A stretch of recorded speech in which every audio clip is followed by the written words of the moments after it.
This movie's a glazed donut by the time we're done. We're just... My Glizzy God. glaze. All right. The Glizzy Glazer. Welcome back, K-Bear fam. I'm Royce. I'm Ash. And we are here for our post-show obsession. We are obsessed with this film, and we've had a few days to marinate. And a couple more thoughts have popped into our mind. And we also have some behind the scenes, some bonus features. Yeah, we're going to be checking that out with you guys, watching bonus features, director commentary. I'm so excited to watch that. She's been talking about it for days. I'm like, we gotta watch it. We gotta watch it. Yeah. I want to know more. Like, I'm really glad that he left a lot of the lore and a lot of things unsaid. Ambiguous. Mm-hmm. It leaves a lot up to the imagination and for us to infer and come up with on our own imagination. We've already heard about your cat theory that's going around. Yes, apparently you guys have left in the comments. There's a theory that Nikki is his dead cat. Yeah. Interesting. I can see it. I see your points. Lots of parallels there. Yeah, which I wouldn't have put together at all. So. I don't think that's where he was coming from, but it is very interesting that a lot of it's coincidental. Yeah. Well, especially with, like, I think the company that makes the Wishing Willow has, like, a cat logo. Tabby Cat. And, yeah. Right. So it's like... The Tiger Eye Stone. Yeah. I was like, you guys are convincing me. I could see it. Right. I could really see it. I don't doubt that. That's very interesting. So thank you for sharing. I'm curious what he has to say. Yeah. We're curious what this has to show us, and hopefully you've already watched our actual obsession reaction. Go ahead and go do that now before you're watching this. Right, it's linked down below if you haven't. Right. Go check that out. Then hopefully you've already seen the film, or else this is going to mean nothing to you probably. But yes. Yeah, we're excited to get into it. Before we jump into that though, just some more thoughts that have come into our mind over the past few days after watching the film. So what do you got? Okay, I'll go first. Yeah, I was like, oh, you're passing it on to me? Huh? I fumbled. I dropped the ball.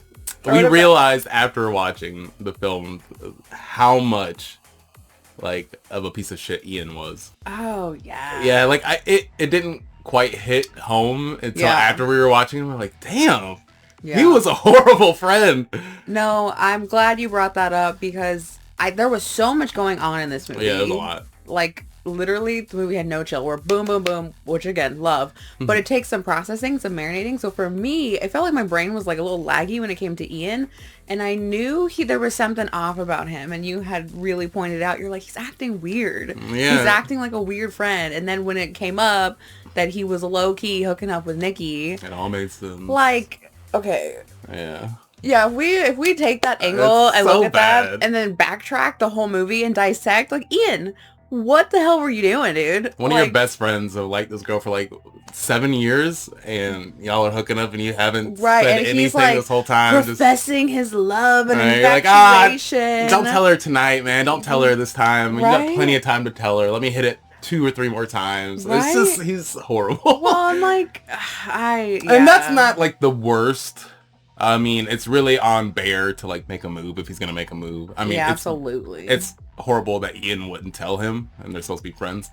Absolutely. But then on top of that, hey man, I'm covered in blood. I really need this favor. Just listen to me. You're my friend.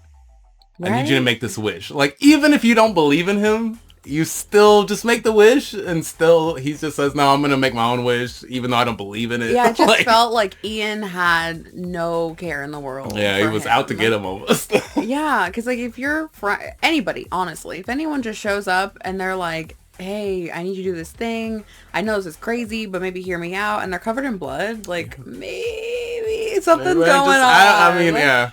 So, I don't know, yeah. Ian was a little bit of a POS, and I didn't realize that in the moment, but in hindsight, yeah, he was pretty horrible too. Another fun fact that we realized afterwards, you had called out that it might be Curry's voice, who was the customer service guy. Right, yeah. And we found that after the fact to be true. Right. He makes his little cameo in the movie. Because I was like, how could he not be in the movie? Even like a little bit? During that scene, I was like, kind of sounds like him. Yeah. But I didn't see any, like, before watching it, I didn't see any, like, cast credits towards him. Yeah, so I was like, he's probably not in it, so it probably wasn't him. But yeah, I guess it was him. Well, that was pretty cool. Yeah, that was really fun. This movie, after watching it, like, hours after watching it, I was like, this movie is a really good new age Wishmaster. I don't know if you guys have seen the movie Wishmaster. It's an old horror series. I have not. Yeah. It's a genie that is like an evil genie, demonic genie called a djinn. And he will grant you your wish, but always, it's kind of like bedazzled. He'll kill you in the process by granting a wish. So this was very akin to that, which in those films, he does it to multiple people. He gives multiple people wishes. It's very cheesy, but it's a fun time. It's actually a fun time. She's never seen it. Nope. There's several of them. Most of them are bad. But we may do the first few or so, maybe down the line. Just, just guys a popcorn movie. Yeah. Let us know. Yeah, if you've seen Wishmaster, let us know. And if you want a reaction to it, she's never seen it. Yep. Yeah. So I would recommend watching that if you've seen this and enjoy this. It's obviously not nearly as put together as Obsession, but it's a fun time. But this movie is really just one that sticks with you, man. Yeah. Like, I found myself hours, days even after we watched it, I'm like, I keep thinking about it, and same. it just keeps like replaying in my mind, and not even necessarily like the crazy parts. Like, obviously, yeah, crazy parts. But then I'm like, dude, like, it was the vibe. Yeah. You got a like, certain eerie, chilly, creepy vibe afterwards from it. Yeah, and like, it was something we weren't supposed to see. Yes. Oh my God, I love that you brought that up. Yeah. We kind of mentioned that in our discussion of Obsession, where it felt like if you were a fly on the wall of some dysfunctional relationship where they're just like, dysfunctional.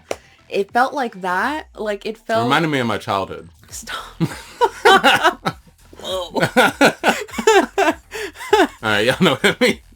But yeah, it just felt so intimate, which is, I feel like, a real weird word almost to describe it. Yeah. But like, that it felt like you weren't supposed to see it. Like, this was only behind closed doors. And I think that fits, now that I'm saying this in reflection, because it was like Bear didn't tell anybody out in the world in public for the longest time. He only told the guy at the shop, really, and then he tried to tell Ian, but he kept it behind closed doors. Things only happened at his house, really, between them. So it was like everything was shut in. It was like a real relationship, right? Everything looks fine on the outside. You don't talk about it on the outside of people, but it's just shit at home. We were talking about it afterwards. It was akin to someone choking, like, in a public setting where they start choking, and because they feel embarrassed, so like they just get up from the table and leave. And you just die in silence. And then you just go die in silence somewhere in a corner because you didn't tell anyone you're choking. And that's what it felt like Bear watching him throughout the film. Yeah.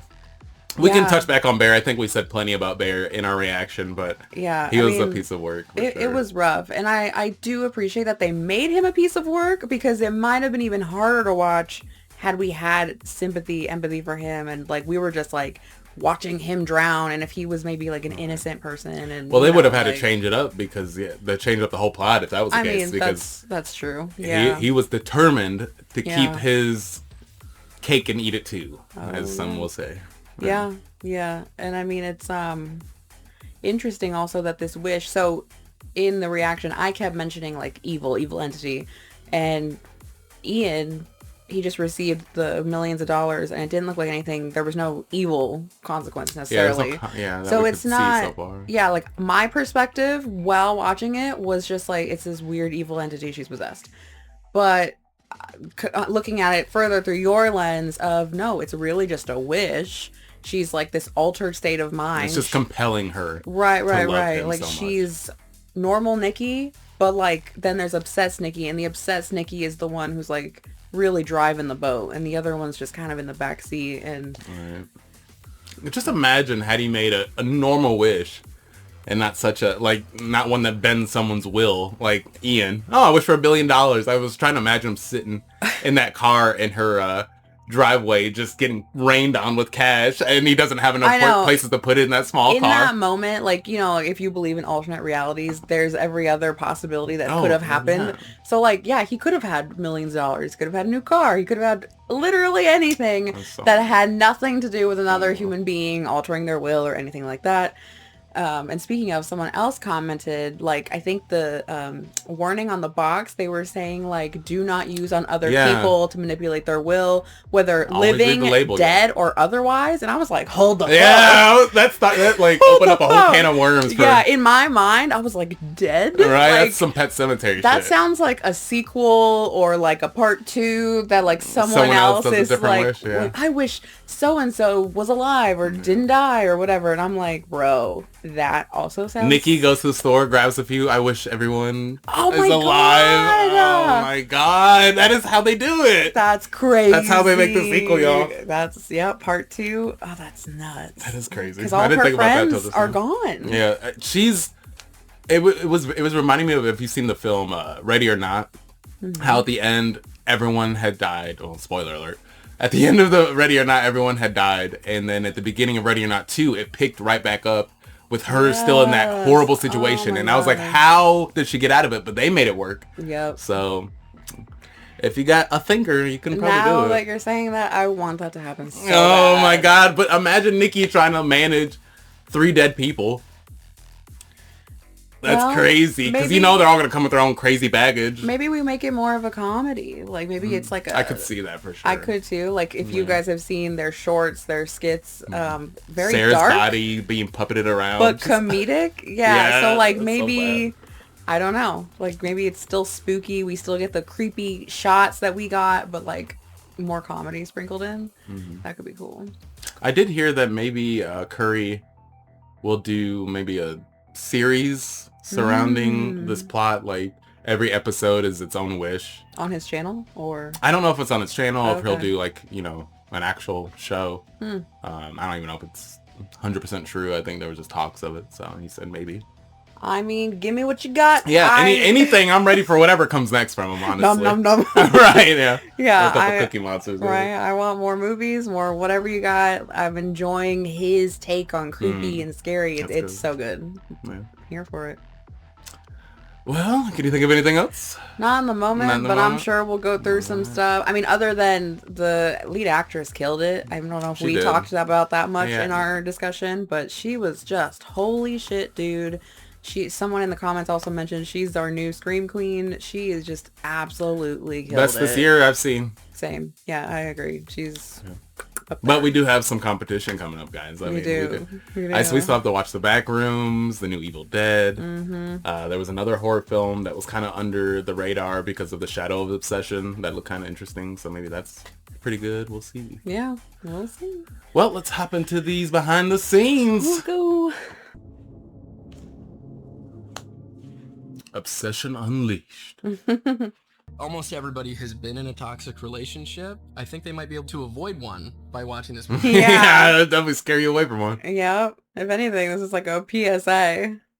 A car ride home after the movie, thinking about what they would do in a situation like that. If I made a wish, what would I try to do? Hopefully not wish for what he did. All right. I was nonstop thinking about how to fix it, that's for sure. Right. Producer James Harris reached out and said he wanted to finance a feature version of The Chair, which is a short film that I did. And I said, I'd love to do a feature version of The Chair, but I actually have been working on this Obsession short film that I'd love to do a feature version of that if I could pitch it to you. And he said yes. Nice. That's so crazy. He's got his director glasses on. I know he does, right? I've seen a couple like shorts on YouTube with him wearing them. Either a man or a woman who was obsessed with the other in a relationship. It gets worse and worse and worse, and then that person gets trapped and they can't get out of it. To me, the title is almost a double entendre, and that Obsession is also about Bear. It's also about Bear, I know, right? It's so crazy. Absolutely. Which I did not expect at the beginning. Into it, right? Right. We really wanted to make sure that it was real. And I think that's why it's absolutely horrific. Absolutely. It's so real, so raw. Can't wait to scare people. You did it, girl. Done did it. You did it, girl. Oh, I hate it. I didn't mean to scare you too. Scared, baby. Don't be scared. Oh, hurt you.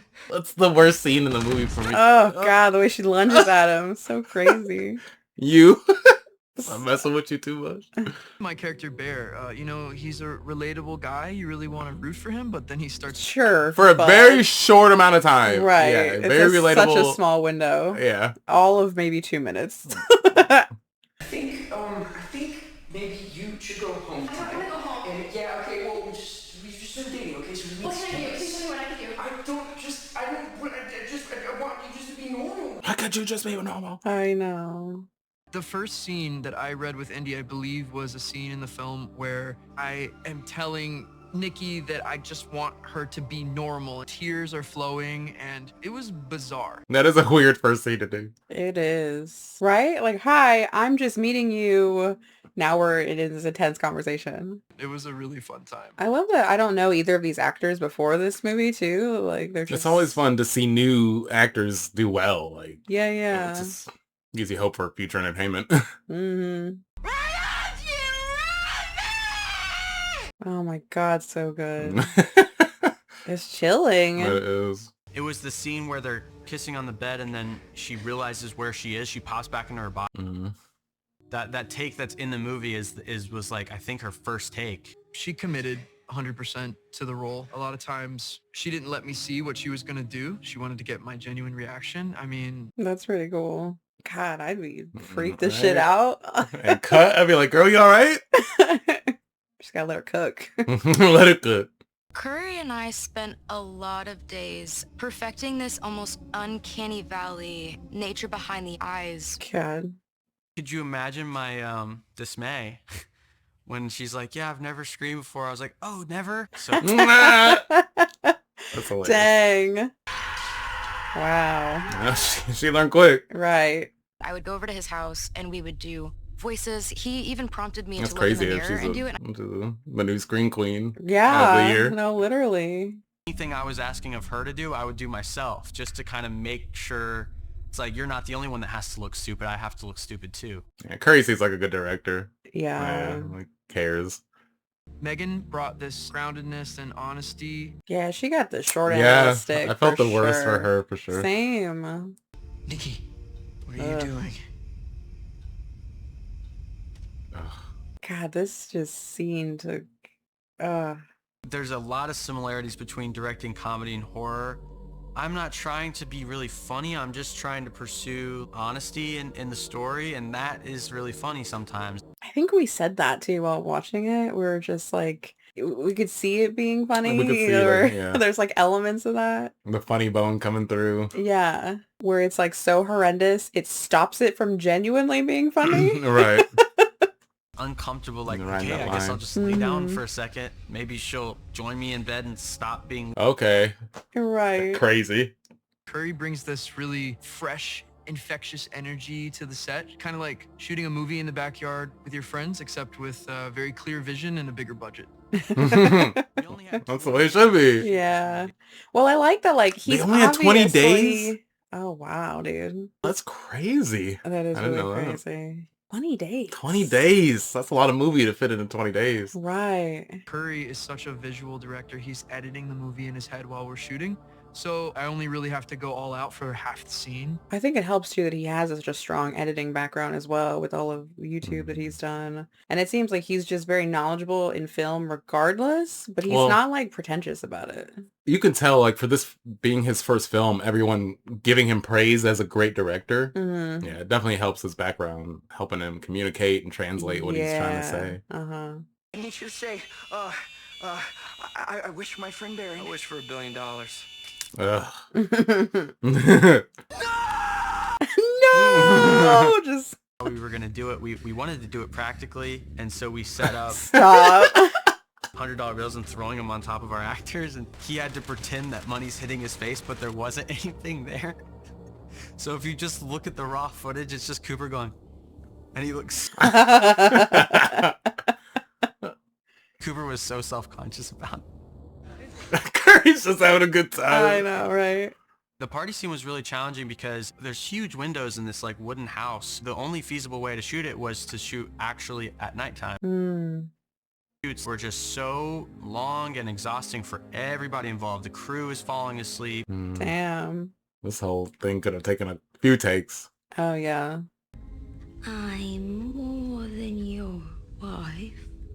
We didn't talk about this in the reaction, but yeah, the story of Hansel and Gretel is like really messed up, I think.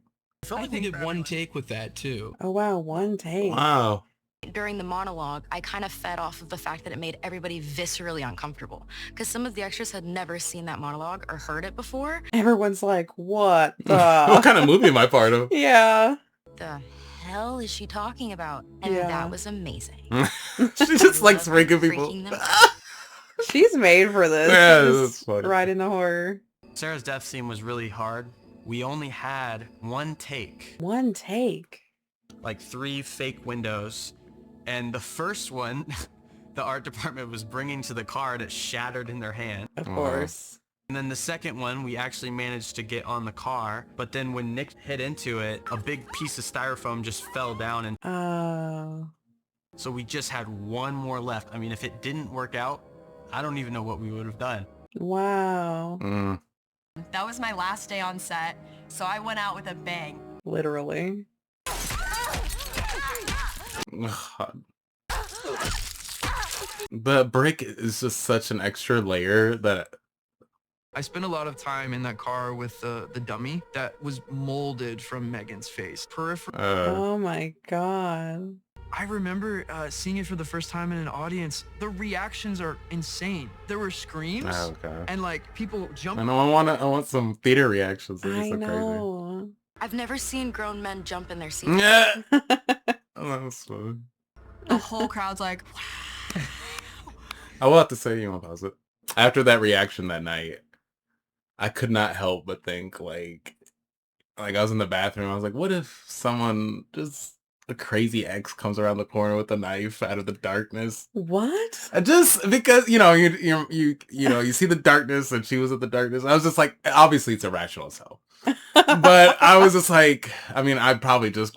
But I was like, man, that's just scary to think about. I guess so. All right, but that's what I'm saying. The movie I'm did so surprised well. you had that thought and I didn't have that thought. I feel like I'd be more inclined to think something like Well, that. yeah, for sure. It was just irrational. It was an irrational thought, but the movie was so creepy. Yeah. It infiltrated my mind to Oh. that level, which normally scary movies don't do that. So Yeah, no, that is funny. that's some good stuff.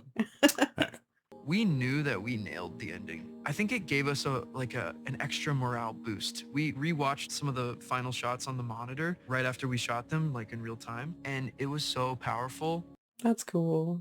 This was Curry's first feature film with a studio, and everybody gave it 110%. And I think that's why the film is the way that it is. Right? It was like a passion project, but an actual movie, which don't get mixed together Right. often. Bear, I love you so much. I don't think I could live without you.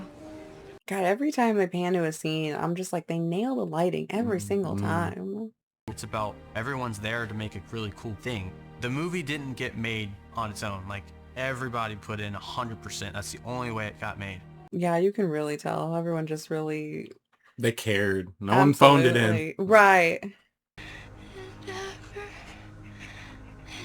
Ugh, so sad. Well, guys, that was behind the scenes, the bonus features of Obsession. Yes, so good. So good. I feel like I can't get enough. I know. We love expanding the lore of it. Obsessed with Obsession. I know, right. There's so many Obsession jokes. Expanding the lore, learning more about it. I mean, it's crazy that they had 20 days to shoot this. That's crazy. And I'm just so happy for them. The limited time they had, the limited budget that they had, how well this movie has done, is doing. I mean, It makes you hopeful for the future of horror films. just film in general, honestly. I mean, I think we're all seeing it today, whether you're video games, movies, like big studio. I don't know, man. Like, it's rough out Indie there. is the way to go. Yeah, film and horror, like it's Yeah. the only ones that are coming up with fresh, original ideas. Yep. The only people that care. Yep. The big studios do not care. Yeah, it's too much greed, too many hands in the pot, cooks in the kitchen, and then you might have this beautiful script, beautiful idea, chopped and up by the end. exactly just torn apart. Yeah. By who? People who are so disconnected from Yeah. the people that are watching it or video games playing it. So I'm so glad that people, Curry, Markiplier, we've seen lately, who are just coming out with amazing things. They're doing it all on their own. People are just like full in, and it's a success. And people want to see it. I mean, Right? both of them had so much success in theaters. It's unreal. Right. So clearly we, the people of the audience, we want We it. the people We the people. of the film entertainment world. Yeah. Yeah, we're craving it. We're chomping at the bit for this originality, creativity, just because this was a very, you know, kind of an everyday concept, toxic relationships, but the idea is cliche. yeah, it's not new necessarily. It's not new, but the way it was execution done, and oh my God. So good. So many details. You could tell so much care, so much thought went into it. Like, it's just everything about it. This movie's a glazed donut by the time we're done. We're just... my Glizzy God. glaze. All right. The glizzy glazer. It's so good. It is. I mean, it deserves it. It Icing on deserves the praise, the rounds of applause. I mean, it's... I want more like this, so... Well, hopefully we get it. Like we were saying earlier, we got a couple more bangers, hopefully, bangers for this year. Yeah. Will they beat Obsession? Oh. Yeah, it's going to be a tight We'll race. see. Yeah, but till next time, guys, thanks so much for hanging out. Till then, drop some more comments down below. Let's talk more about your Obsession. Crazy theories. Yeah, tell We us more about your want crazy more. theories. So- Have you seen Wishmaster? How did this movie make you feel? Should Did you I see... watch Wishmaster? Should she watch Wishmaster? Is it worth it? Yeah. All right. Well, let us know. We'll see you in the comments. Until next time. Bye. Bye.